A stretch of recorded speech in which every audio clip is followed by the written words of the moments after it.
What time is it?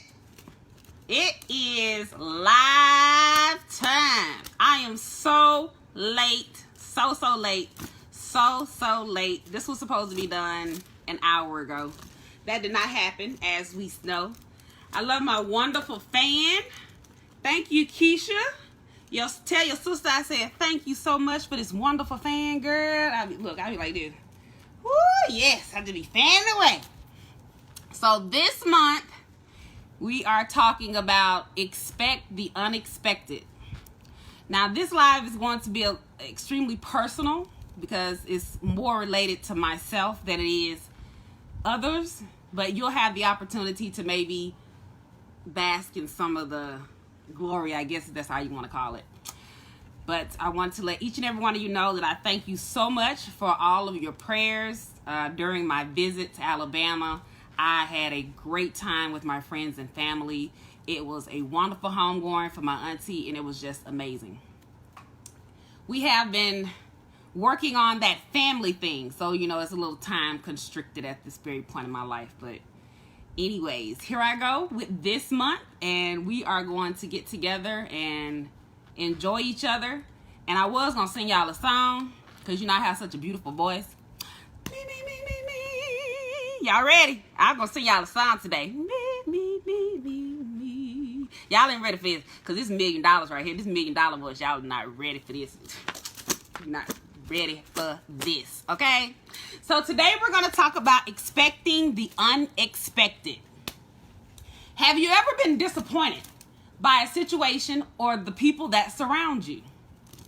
If you're anything like me, all aspirations has to be chewed up and swallowed. Spit them out. Get them on. Gotta go. They can have a lingering aftertaste.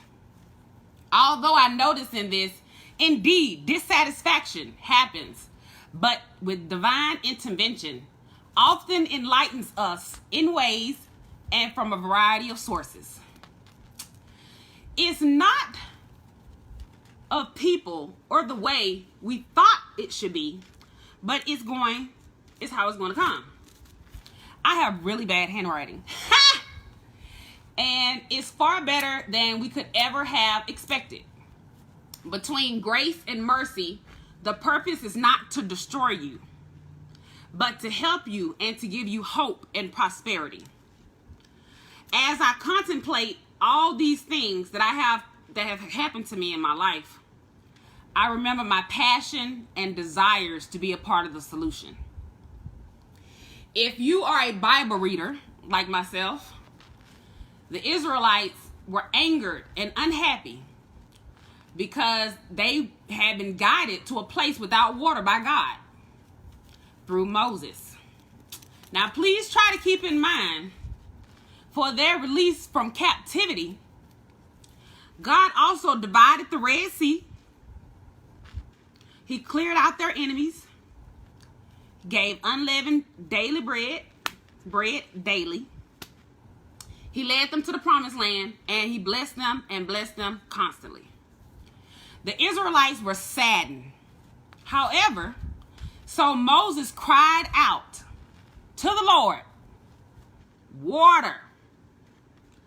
The Lord supplied the water from the rock.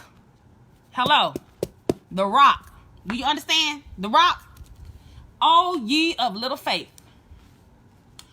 Trust. Then give thanks and praise in advance and receive the blessing that will come your way. Scared, you're whining, complaining because it didn't happen when it was supposed to happen, when you wanted it to happen.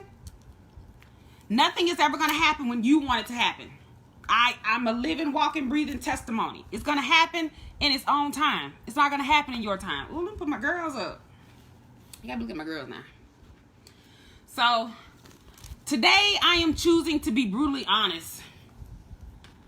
And I'm choosing myself as an easy yet hard thing to discuss today. How can people consciously be so selfish and unappreciative? However, when it's your own life, it's a different story. God is showing me that I will have more joy and peace if I stop trying to figure out why and just learn to trust the plan.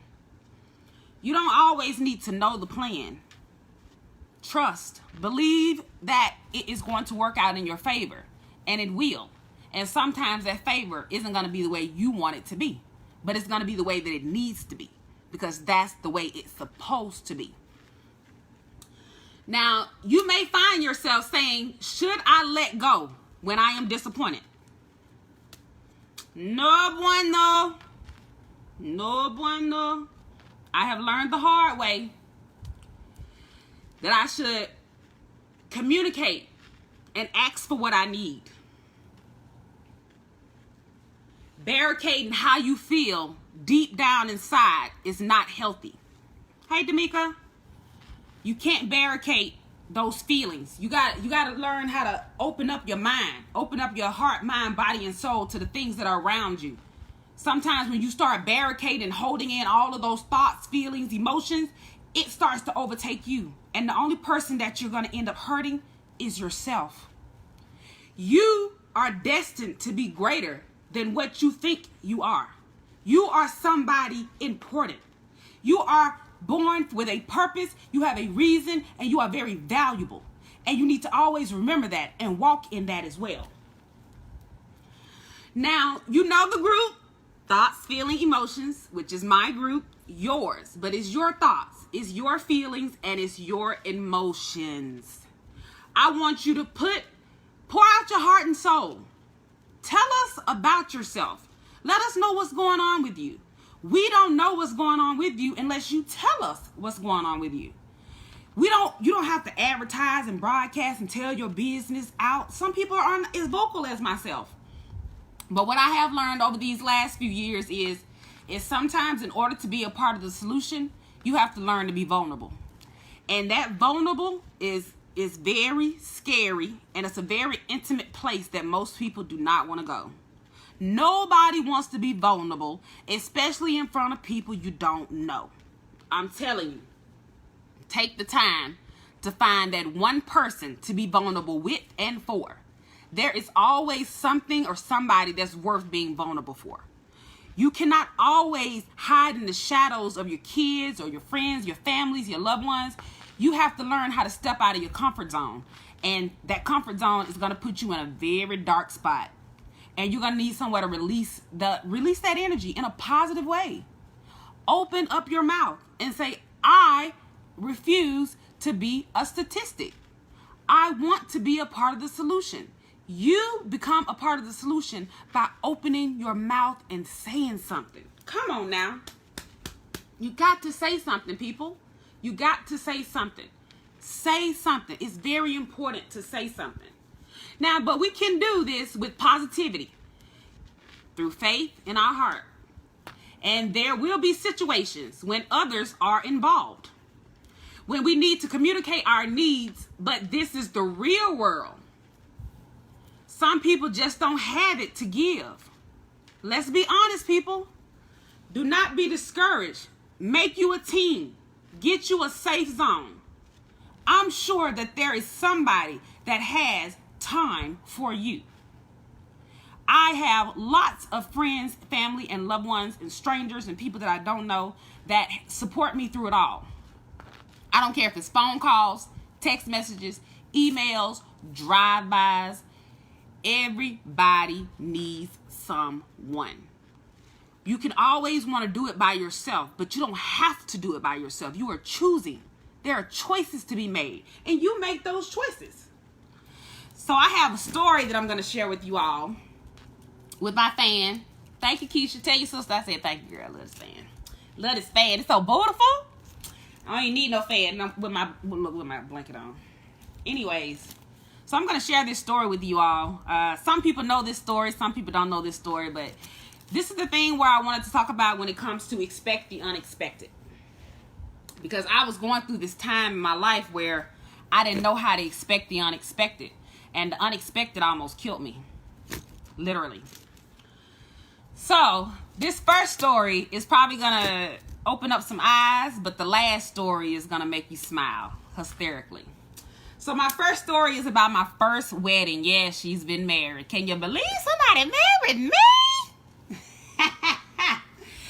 Yes, yes, yes, yes. My first wedding was destined to fail in my own eyes. You know, not nobody else. I was young, dumb, in love, and I wanted to be married. So what? I had a baby. You do it. You know, you get married. But, you know, I knew something in my heart was not right. I knew it. And I knew I didn't want to get married. And I knew I kept saying, Quintina, do not get married. But out of that fear, you know, that phobic fear of people looking at you and saying, why are you going to do this? Why are you doing that? I said, I'm going to get married. I don't want nobody talking about me. I'm just going to get married. So at 19 years old, I got married my senior year out of high school, graduated high school with a newborn, and I got married. And then we moved to the lovely state of Texas, which is where I reside now. Now, I received 3 confirmations the day of my wedding that my marriage was destined to be doomed. There was no way I was going to be able to say, you cannot place a question mark where God has placed a period. It does not work. I was like, you know what? I'm going forward with this wedding. I don't care. So the first sign that I had was horrible. It's that one thing that women don't want to get every month, but we get it. And it happened. I was wearing a borrowed dress and I was shedding profusely. And all I could do was try to figure out, why in the world am I bleeding today? I ain't got no reason to lie. I ain't going through menopause. The second sign was, as I was coming down the aisle, I didn't see this until after the fact. There was a spider on my wedding train. And everybody was coming out of trying to step on the spider. Nobody told me about the spider. They was just trying to step on the spider. I was like, dang, man, let's get married, you know. We got up there, we said our dues, we lit the candles, and, you know, we walked on through. The last and final straw. We were headed to the honeymoon. We was driving to Florida. Just me and my first husband. And we were in a 3-car accident. You notice the signs. 3 and 3. We were in a 3-car accident. I had to be cut out of the car. They drugged me out of the car, laid me on top of a pile of ant bed. I was the only person that got injured out of 3 vehicles. Everybody walked out of their vehicles with no issues or problems except me. God was showing me I have a voice, and I should not be afraid to voice my thoughts, feelings, emotions. If I had have said to my first husband, this is not the right time for me to get married or for us to get married, maybe, who knows, maybe we would still be together. Maybe we wouldn't. What I know is that I didn't voice my opinion at that period of time, which is bad. You got to learn to open your mouth. You have to say something. God wanted me to realize that he will not ever leave me nor forsake me. His blessings come in ways we just don't expect. It happens. Everybody isn't destined to be married or divorced. It's going to happen. Everybody is just, marriage isn't for everybody. Out of all the reasons I got married, I love the father of my child wholeheartedly. I was not anywhere near ready to be anybody's wife, much less somebody's mother. But I thank God for my child every day, because it is a blessing in disguise to be a parent, because there are people in this world that will never get the opportunity to be parents. So take heed to the warning signs and know that you are not alone. You have a voice and you can say something. And sometimes it's going to bother somebody else.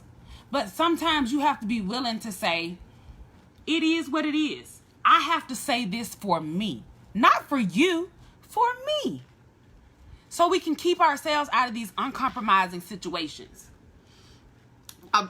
Many of you have already know that I was adopted.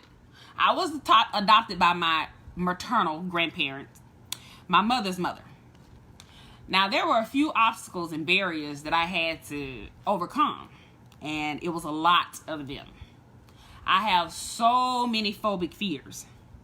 My aunt, may she rest in peace, Linda Michelle, was the second best mother I could have ever asked for. I knew she was sick, and burying her did something to me, but somewhere deep down inside, my spirit had already told me that she's done her part, you've done your part. Allow your auntie to rest. She is no longer hurting. It was one of those things where I just didn't realize it. It's just reality sets in. And I lost my parents. I lost my mom, my dad, my grandmother, and grandfather on both sides of the family. I didn't get the mommy and daddy spoiling me with candy and treats type of things. Let's go buy her a car. Let's shower her with gifts. I didn't get that.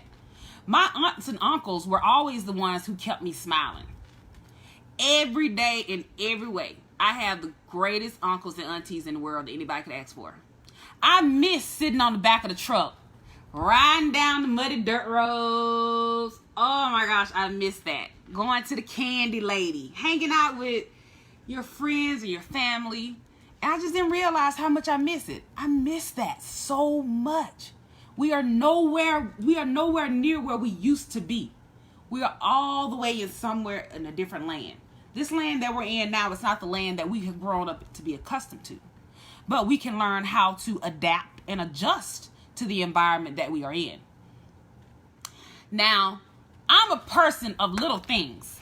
It does not take much for me to smile. Internally, I'm always smiling, even on my worst days. You should too.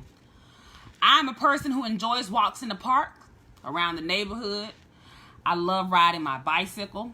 I love relaxing at the house. I'm a chill mode type of girl, and that's just what I enjoy doing. Most people need materialistic things in order to be happy. I open my eyes and I get overly enjoyed and excited when I get a text message from somebody, just knowing that they have thought about me. You don't have to think about me. You do. I was a kid just like any other kid. I had 8 siblings around me, and everybody wanted to do something different. Life has a way of throwing us curveballs. And I remember that it does not matter whether the ball lands or whether the bat leads. It matters that you swing. You have to swing. It is important to swing. You don't know what it's going to do, but it swings. So, it's like when you were a little kid and you were 5 or 6 years old and you wanted that Power Wheel truck or that CD Walkman. I used to love my little Walkman. Y'all know y'all got little Walkmans. Y'all know about the Walkmans. If you don't know, then you are not of this generation. Just to know that you are not alone. Somebody cares even if they do not show it to you every day and in every way. There is somebody who wants to be a part of the solution. There is somebody who wants to be a part of your solution. Somebody wants to be a part of it. Now, I remember, this one is going to be one of those bittersweet moments because it's one of those stories that I really don't like to tell people. And I do have to tell individuals about this story. It's about time that I share this story, not because I want you to feel sorry for me, but it's because I want you to understand that God favors you. You have favor in your life. I remember being homeless, sleeping in my car with a 3-year-old at the time in Walmart's parking lot, months. We went from sleeping in the car to sleeping on people's sofas, wherever we could lay our head at during the night. Here I was trying to be a better anything just to see a smile on my kid's face. I spent countless days and nights in Walmart's bathroom, cleaning my child up, cleaning myself up, making sure she had herself clean, making sure she was good to go. True story. Facts. Won't ever forget it. I kept going in Walmart, and I kept seeing this same lady. Her name was Daniela. Don't know where she at today. But she saw me in the grocery store, and she kept seeing me, and she said, "Why do I come in this grocery store and you always in the grocery store, but you don't never have no groceries?" Oh, busted. I'm embarrassed. I was ashamed. And I was like, well, I ain't gonna tell nobody because nobody needs to know because, you know, it's embarrassing. And to this day, my grandparents don't know. My mother don't know. I didn't tell anybody. I was very embarrassed. I know I could have went home. I know I could have went to Alabama. But I wanted to take the time to get on my own feet on my own and figure out how to be a part of the solution. So the lady said to me, you have the cutest little girl in the world. I said, oh, thank you. I make cute babies. You know, just so you know, I make cute babies. I have to make some jokes out of it in order to keep from crying because it is a very emotional conversation for me. And she said to me, something is going on because you're always in the store and you never have any groceries. I was like, how she know this? You know, she knew something was like. I went into this sob story on how I made all these bad decisions in my life. And da-da-da-da-da-da. She said, you know what? I don't need you to say anything else. I was like, oh, well, excuse me. Sure. I went into defense mode. I was like, well, you asked, you know, you wanted to ask the question, so I'm giving you the answers to the questions that you're asking me. I didn't hear anything. I did not have a place or a pot to piss in. I didn't have anything to do. I was just like, this is going to be crazy. This is what she said to me. She said, I don't know you. She said, but something in my spirit is telling me that you need help. She said, I don't have much. I don't have very much. But she said, I have a child that's the same age as yours. She said she can sleep in the bunk beds with her. They can sleep in the bunk beds together. And she said, I got an empty garage that you're welcome to stay in. I was like, me? Sleep in a garage? I was like, man, I ain't sleeping in nobody's garage. Man, what are you talking about? Quintina, you're sleeping in your car in Walmart's parking lot. I said, I got to do something. I need to do something. I didn't need to hear anything else. I was beyond elated. I was excited. I was ecstatic.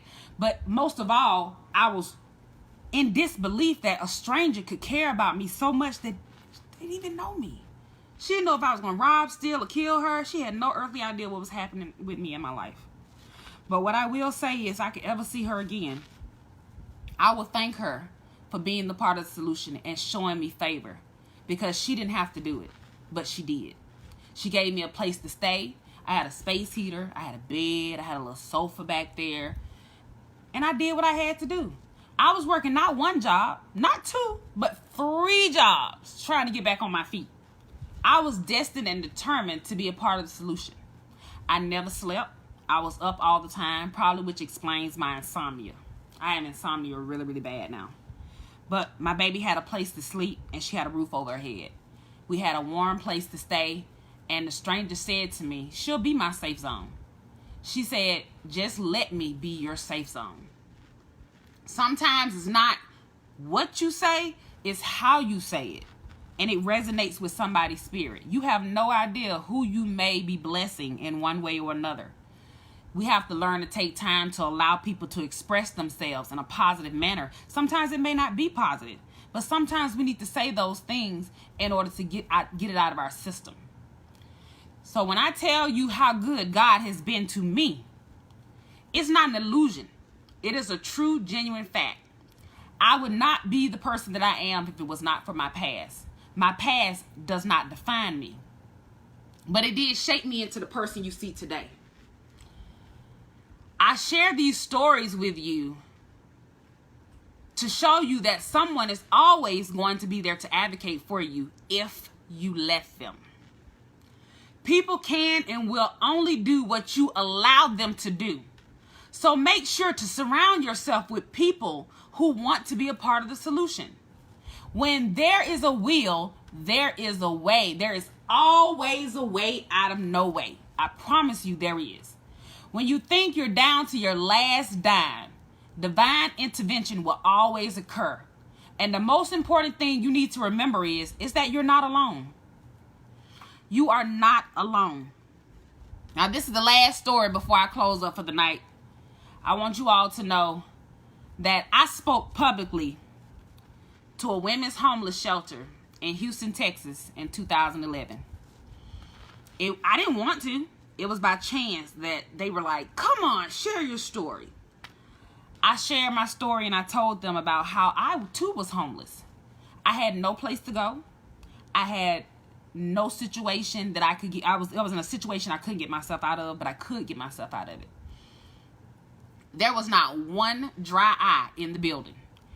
Everybody was crying. We all in there boo-cooing like little babies, because I showed them that there is a way out of no way. You have to learn and believe that there is a will. Where there's a will, there is a way. My employers and co-workers completely looked at me in a different light when I told them that story. You've been what? You did this? You did what? Let me tell you something. Every day is a test. Every day is a test. You determine the outcome of that test. Every day is a test. You do not have to be a product of your environment, but you are who you are for a reason. You are that individual and you are that person. As I reviewed this message before I posted it, I was crying. I was in tears before I went through this message. And I said to myself, I don't know how I'm going to relay this information to an individual. I don't know how it's going to come across. But I want you all to understand that everybody has a story. You're welcome to tell your story and you're welcome to share your story. Be honest with your story. Be transparent. Learn how to fight even when you feel like you have given up. Through every test, every obstacle, every trial, every tribulation, every disappointment, every happiness, every sadness, every phobic fear, God will not leave you nor forsake you. Whoever it is that you decide to serve or not serve, that person is who you believe in. That's what you believe in. I believe in God. And I believe that God is going to make a way for me out of no way. When you cry out at night or day and you feel like you're empty, you can go to God or whoever it is that you serve, and they will fill you right on up. They'll fill you just up enough so you'll know exactly what you need, when you need, and how you need it, and what way you need it. With God, you can always expect the unexpected. Things are going to happen to you in your life that you are not ever going to be able to believe. You're going to try to figure out, how did I achieve this? Where did this come from? What was my accomplishment? But I promise you, to this day, there's not one thing in my life that I regret. Well, I take that back. There's one thing in my life that I regret, and it's the only thing that I regret in my life. Even though my first marriage may have been destined to not survive, I love my husband, and he is the father of my child, and I love him unconditionally. And I would have given anything if I had just fought for that marriage. I gave up so easily. I was like, oh, you want a divorce? Fine. Let's get a divorce. But now I'm a fighter. I want to fight. I need to fight. Fighting is important. Not only for you, you need to fight for your children. Fight for your friends. Fight for your family. Fight for the people that you want to fight for. Even if that person is yourself. So I've been working on this wonderful thing that I've been working on. And I wrote down something that I want to share with you all before I close out today. It's Psalms 25. Everybody read a different version of the Bible. You can read whatever version you want to read. This is the version that I read. It was just in International Version, which is my church. This is what we read out of. Psalms 25 reads as follows. In you, Lord, my God, I put my trust. I trust in you.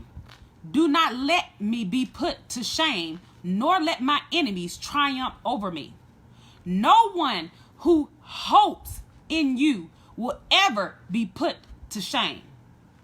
But shame will come to those who are treacherous without cause. You know what that means? Show me in ways. Lord, teach me your path. Guide me in your truth and teach me, for you are God, my Savior. And my hope is in you all day long. Remember, Lord, your mercy, your great mercy and love, for they are from old. Do not remember the sins of my youth and of my rebellious ways. According to your love, remember me, for you love are good. God, good and upright is the Lord. Therefore, he instructs sinners in his ways. He guides the humble in what is right and teaches them his way. All the ways of the Lord are loving and faithful towards those who keep the commands of the servant. For the sake of your name, Lord, forgive me of my iniquities, though it is great. Who then are those who fear the Lord? He will instruct them in the ways they should choose. They will spend their days in prosperity, and their descendants will inherit the land. You got to listen closely. The Lord confides in those who fear him. He makes his covenant known to them. My eyes are ever on the Lord, for he will release my feet from the snares. Turn to me and be gracious to me, for I am lonely and afflicted. Relieve the troubles of my heart and free me from anguish. Look on my affliction and my distress and take away all of my sins. See how numerous and my enemies and how fearlessly they hate me. Guard my life and rescue me. Do not let me be put to shame, for I take refuge in you. May integrity and uprightness protect me, because of my hope in the Lord is in you. Deliver Israel, O God, from all their troubles. Psalms 25. Right now I am reading Ezra. But when I was going through this message, it sounded like it was something that I wanted to share with everybody. Sometimes it's not about what you say or how you say it, it's the way that you say it. When you come in the right light and you're transparent in the way you need to be transparent, you don't have to show people everything, but you want to show people enough so they understand that you want to be a part of the solution. When you want to be a part of the solution, it'll resonate with your spirit. It'll resonate with your soul. You have to know that you are not alone. You are here for a reason. You have a defined purpose. And I do hope that this message reaches the right individuals, because it may not be for you. It may be for the person sitting right next to you. It might be that person that's tapping on the door that's saying, I really need you to listen to me. You know what? Here's a message. Listen to this young lady, because she has a story to tell, and so do you. Every one of us have a story. I want you all to take hold of this message and grab it and share it and like it and put it on YouTube. I'm going to have it on my YouTube channel. I have a YouTube channel. Don't ask. But I wanted to share it with you first, so you'll know that you were the first ones to know that you are a part of the solution. I want each and every one of you to know that I love you and there is nothing you can do about it. Until we meet again, I send my love to each and every one of you. And I wrap my arms around you and hug you tightly. And I want each and every one of you to know that I thank you so much for wanting to be a part of the solution. Have a wonderful, wonderful, fabulous evening. And I do hope your September was a great month. See you next month, God willing, October 2020. Peace.